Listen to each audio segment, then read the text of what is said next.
Hey everybody, it's John. Just a quick note about today's episode. You know, sometimes we run into technical issues when it comes to recording, and unfortunately that was the case with Heidi. It doesn't take away from the greatness of the conversation and what we learned from Heidi. However, you may hear some things that you don't typically hear in our episodes based on technology just not deciding to work. Either way, sit back and enjoy. Now, here's the show.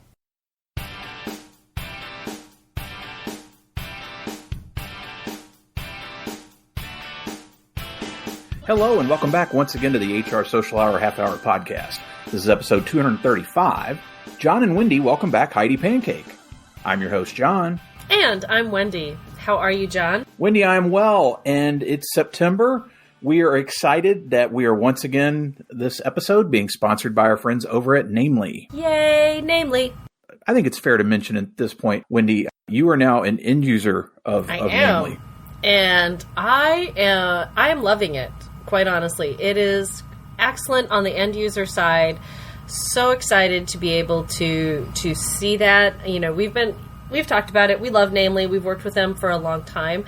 But to actually use their product as an end user, I'm so impressed. It's so easy. It's so intuitive.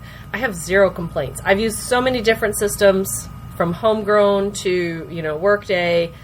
Right now, Namely is my favorite. I'll say it. It's been my favorite as an end user. I don't think we can get a better recommendation than I may make that the ad read for this episode. You know, Wendy, we don't typically talk about chats anymore in the episodes. I wanted to mention this one in particular that's coming up. We've never had an episode or a chat rather fall on September 11th. It still resonates for us as individuals, and the people that attend were all around when this happened. This is not ancient history for us. We were approached by our friend Emily Endert about having a conversation about grief and trauma in the workplace. I think this is going to be a little more serious than most of our conversations. That is okay. I think it's appropriate for this time. And we haven't had that conversation. We've talked about grief in the abstract, and we've talked about different things before. I was really appreciative of Emily bringing this up. We're going to talk about these types of things in the workplace and how people handle them, and how do you acknowledge and what are we acknowledging. It's not necessarily grief or trauma like a 9/11 or a major event. It could be the trauma of losing a leader, not necessarily the macro conversation. Right. There's so many different things, especially in the last 2 years, that have been happening in the world and to individuals, that I think the timing of the chat is awesome. I didn't realize until you had texted me that, wow, it is on 9/11 that we're having this conversation. So I think the timing of it is perfect. I know I haven't talked about, my personal experience with 9/11, my personal experiences with grief, with trauma. As most people, they're mine, they're personal, and I don't think that other people probably need to know about them.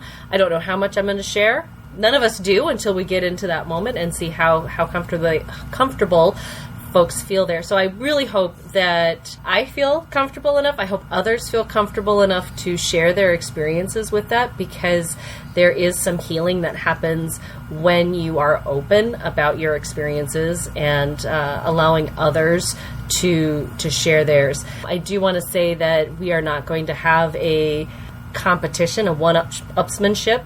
So your trauma is your trauma. And it doesn't matter if someone else's seems worse than yours. Your trauma is no less, or grief is no less real and deserves to be shared. So I do want to put that out there, because I know I sometimes feel like, oh, well, other people have had a much rougher go these last 2 years, so I'm just going to sit back and stay quiet. I think we're fortunate, the community that we have built and the folks that participate in the chat, we all recognize that, and we're fortunate that we can have a conversation. This is not the first time we've had a chat. Of course, we're how many years in now? And so as the chat has matured and the community has matured, I feel like we're at a point where we could have this conversation and it'll be impactful. Please plan to join us Sunday at 7 p.m. Eastern. If you're listening to this in real time on the 11th, if you can't join during the hour, please feel free to contribute after the fact. Make sure that you use that hashtag HR Social Hour. If you don't, we don't reply. We don't recap it. It just kind of goes into the ether. And while I appreciate you taking a moment to respond, I just go on to the next one. We get a lot of replies, and we do appreciate that, and we like that engagement. It's hard to continue that conversation if we don't really know what it's about, even though we kind of know. Speaking of conversations I'm excited to have, it's been quite a while since we talked to Heidi last. Really glad that we were able to have her back and find out what she's been up to. So I'll let you make the introduction. Let's get started. Yes, and I'm going to say Dave still holds the level for best, shortest bio ever. Dave Ryan, Dave Ryan, thank you. This one's a close second. I'm just going to say that right off the top. If there's one thing Heidi Pancake knows well, it's that the universe provides. This is her life and work advice nugget. Receive it and you will be prepared for anything. Well, Heidi, welcome back. Again, thank love that bio. you. So excited to have you. But our first question, as always, what is in your glass? I don't have a glass. That's the day it's been, y'all. No glass yet. Yet. I'm going to say probably. I think mezcal and pineapple is on the dock tonight. I think. Yeah. I want to make sure though, Heidi, no vessel of any kind, no bottle, no glass, no water, no nothing. Literally, y'all. I was too busy finding an Apple charger. It's very annoying, but it is what it is. We are happy, regardless of glass or lack thereof. We're glad you're with us. It's really hard to believe, Heidi, you were last on episode 92, November of 2019. So what have you been up to since then? What haven't I been up to is a better question. Let's see. I've built a house. I've managed HR through a pandemic where I've been through a company sale. I've changed employers to UMG. I have gotten divorced. Let's see. My kids were already here. They're 9 and 13. I guess they were around back then. I've gained a teenager. My daughter wasn't a teenager back then.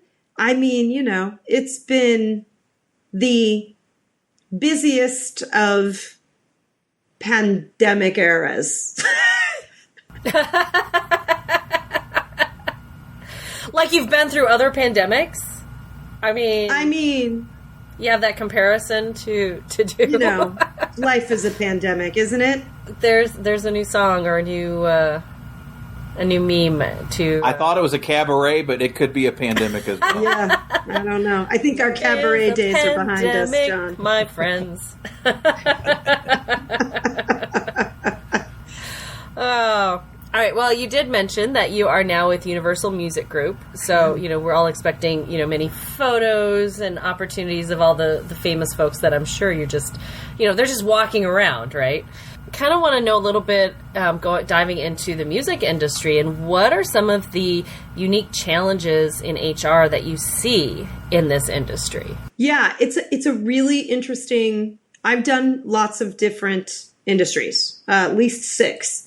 And this is different, so far more different than any other. The industry really, everyone's on a contract, which is sort of, in California, a very interesting endeavor. That's been probably the most interesting thing. And then also that, listen, it's a small world everywhere, especially so in the music industry. If I had $1 for every time someone said, it's a relationship business, I'd be rich.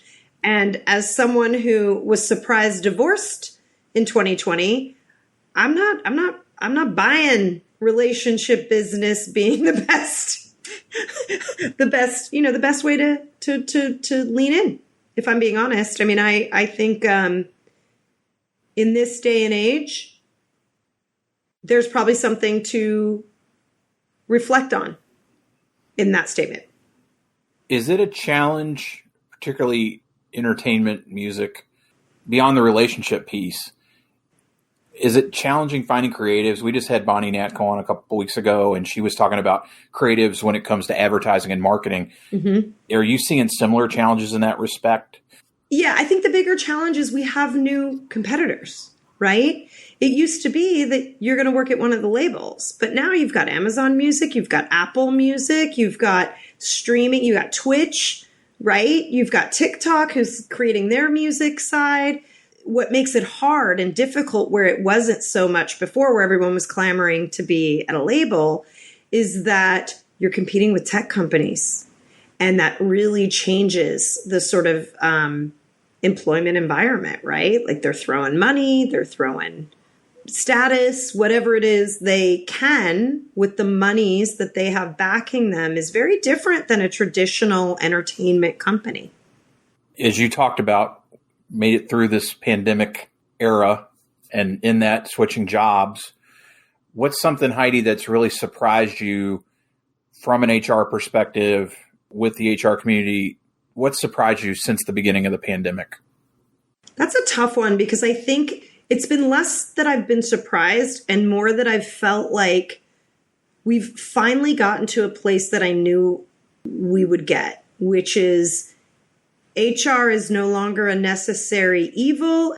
It's a value, right? It's a necessary value. And I think that wasn't, we all know, I think right before the pandemic, I was at a conference where some guy started his speech with, listen, you all know everybody hates you. You're HR people. And I literally was like, I don't know what HR people you're talking to, but nobody, sure, people hate me, but not because I'm HR. It was really a turnoff for me. I remember just being like, ugh.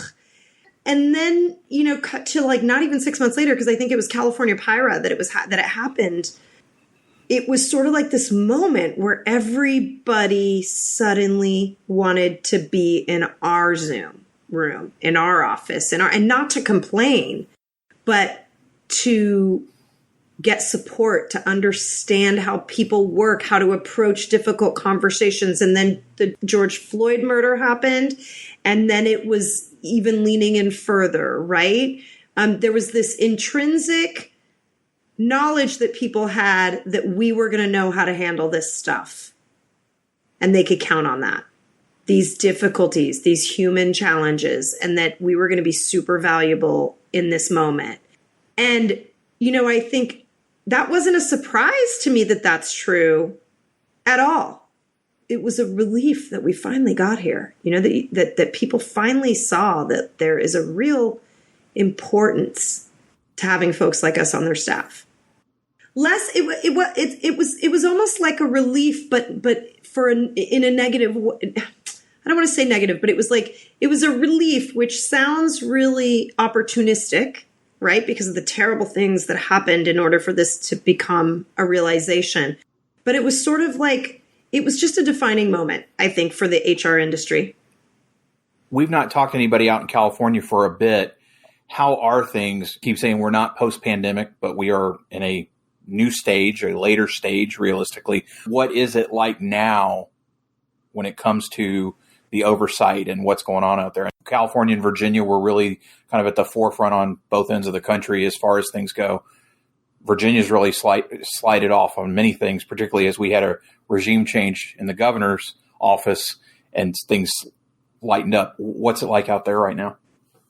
I would say things are lightened up from a heavy regulatory perspective, except as it relates to making sure we're offering benefits to people who get sick, time off to people who get sick. So it's become this less everyone telling us how to show up physically and more people telling us what we need to make sure to do to take care of our people. And by people, I mean, people telling us, I mean, like our government is more like ensuring that they are creating an environment where employees are protected and cared for. We have definitely slid off the mask, the mask race. Like there's people still wear masks quite a bit, and employers are absolutely, encouraging folks to do what makes them comfortable, but they're not forcing mask wearing. And I think it's a tension really of wanting to get everyone back in the office. And so do we slide on the mask thing so people will want to come? That's what I'm saying. So Heidi, what do you think is going to be the next thing that HR pros need to pay attention to? I think it's exactly what you guys are talking about on 9/11. As someone who has always been super in tune to the trauma, informed friendship, relationship, work environment, it's always been forefront for me just based on a number of factors. And, I think that it's funny. It's like I show up incredibly vulnerable to everyone in my life, whether it's work or pleasure. That's not always comfortable for people. And I know that and I accept that. But I don't change that because I also believe it's where meaningful connection is made and understanding is found. I think that's what's on the forefront is everyone getting real comfortable being uncomfortable in the interest of understanding. Heidi, one of the things that we've done since you last were on the show is we've started outsourcing some of our work and having guests provide questions for us to add to our list, so we take a little less time. And in this case, Steve Brown asked, what makes you laugh the most? I thought about this a little bit. I think it's my kids catching me. I find that when I'm cracking up the most, it's because my kids have just owned me on something. And it's just funny to watch because I'll be all up in my feelings and in my authority about something. And then my kid will just look at me and own me. And then we all can do nothing but crack up. And whichever kid owned me is like tentative, like how's she going to respond to this? The other kid is just rolling because mom's been owned. I take a pause and then have to just laugh because they are 100% correct in whatever they've said to me. Do they gang up on you? No. I think besides making me laugh, it makes me proud because my kids are courageous and confident enough to own me. Love it. With that, we're going to take a quick break and we'll be right back. This episode of the HR Social Hour Half Hour podcast is brought to you by Namely. We all do our best to keep ahead of business trends, but keeping ahead can be its own full-time job. With everyone wearing multiple hats, it's easy to fall behind. That's why you need to make the switch to Namely, the all-in-one HR solution that adapts with your business. Namely helps you and your team with all aspects of HR, from onboarding and performance management to payroll and intuitive benefits enrollment, whether you have 50 or 1,000 employees, all in one connected and modern platform. Plus, Namely's customizable for your company, culture, and goals, so they can match where you are now and adapt as you grow. Grow with Namely. Learn more about making the switch today by going to namely.com/HR Social Hour. For a limited time, get 1 month free when you make the switch to Namely. To learn more, visit namely.com/HR Social Hour. Thanks again, Namely, for sponsoring the HR Social Hour Half Hour podcast. Now, back to the show.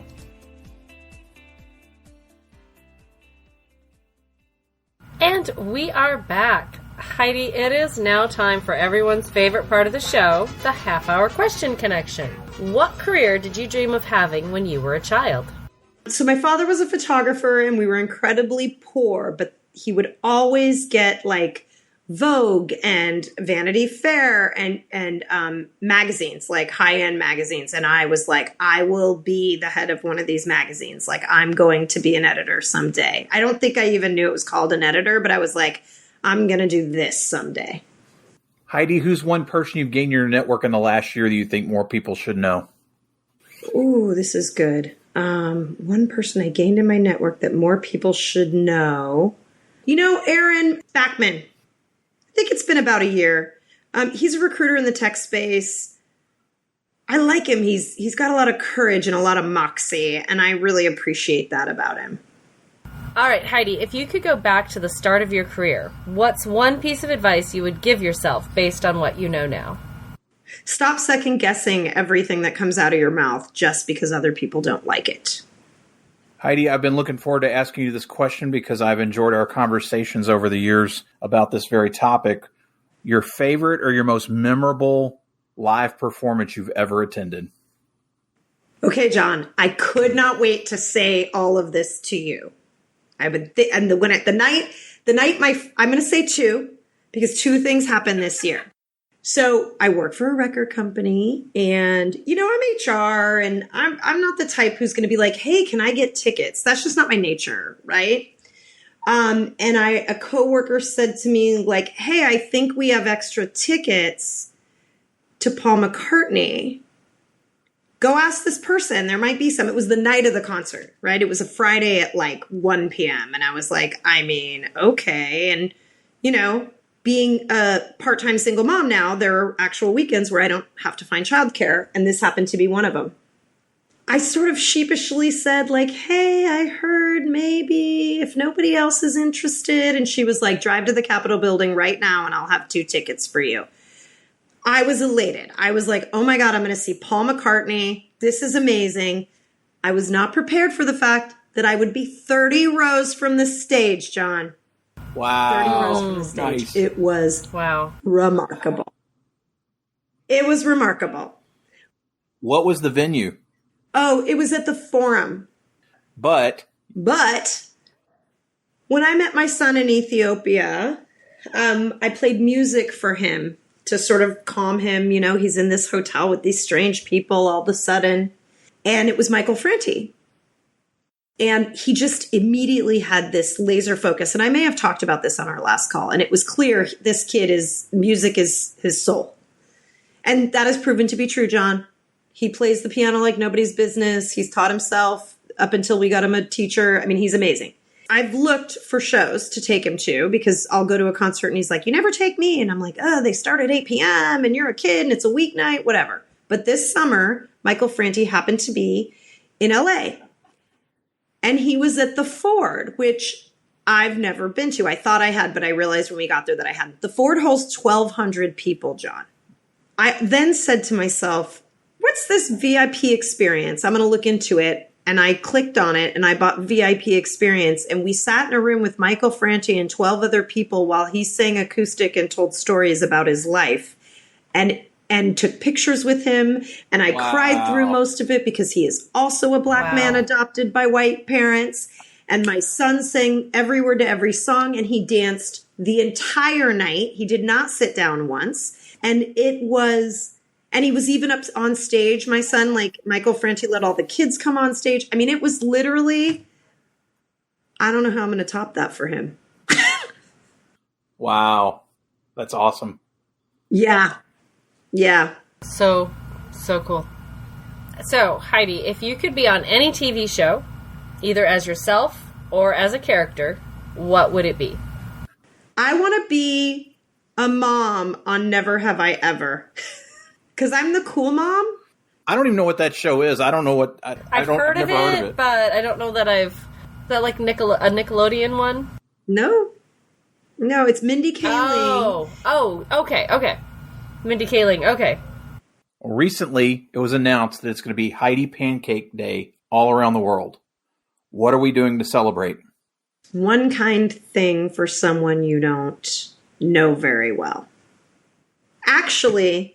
one kind thing for someone you don't even like. Ooh. Interesting. You got me thinking, Heidi. Final question of the night. As you know, we are outsourcing. If you could ask the next guest of the podcast any question, what would it be? It's kind of a cheat because I know who's on 9/11. Isn't that the next show? That's the next chat, but not the next show. Oh, okay. So the next guest that's on, yeah. What is your favorite personal accomplishment?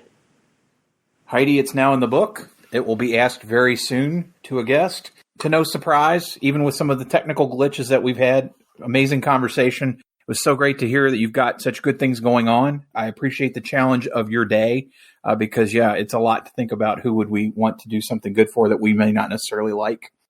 I know most of our listeners are probably connected with you already, but for those that are not, what's the best way for them to reach you out there?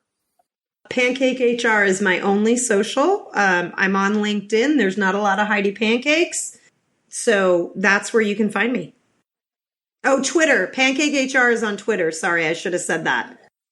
We will have that in the show notes. And then, Wendy, how about you? Best way for listeners to find you out there? Best way, as always, is on my blog, mydailyjourney.com. And, of course, the second and fourth Sunday of each month, you will find me on Twitter, 7 p.m. Eastern Time, as part of our twice-monthly Twitter chat.